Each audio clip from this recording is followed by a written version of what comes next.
countering online reports of former leader of Hamas now calling on Muslims to stage global demonstrations in support of Palestinians tomorrow.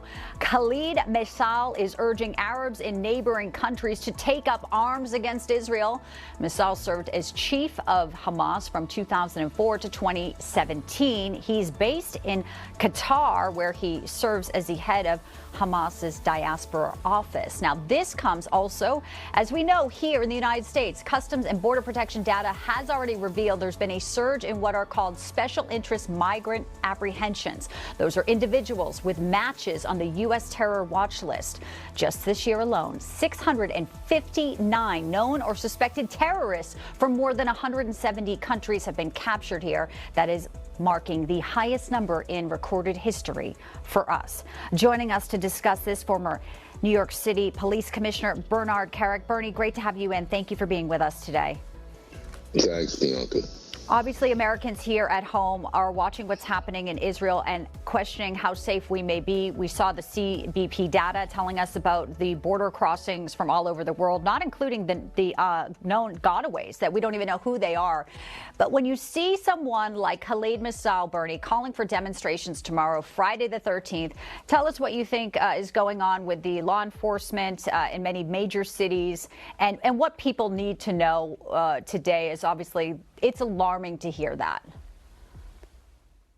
Well, keep in mind, he's not calling for just protest. He's calling for an international jihad, which is an obligation for all Muslims to act. And their acting is in violence. Their acting is in death to America. Their acting is in death to Israel. So it's naturally a concern, and it should be a concern to every law enforcement agency here in the United States. The numbers that you were talking about, Bianca, are incredible as to what we know, as to what we know. But keep in mind, we've had 1.2 million getaways or gotaways, according to CBP. Yeah. People that have gotten into the country, we don't know where they came from. We don't know who they are. We don't know what their intent is.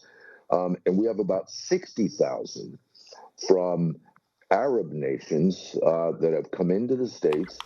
And keep in mind, in most of those cases, you know, we have thousands that came from Afghanistan. Well, there's no way to vet them internationally. Who are you going to call? The Taliban in Afghanistan to find out who these people are? There's no way to internationally vet a lot of the people coming in. So we have people in this country that are here. We don't know what their intent is. We know they're calling for this international jihad. And keep in mind, on September 11th, it took 19 men, just 19, to bring this country to its knees economically. And, we now have thousands upon thousands of questionable suspects in the country. Eric Adams talked about it this week, giving a news conference, and he says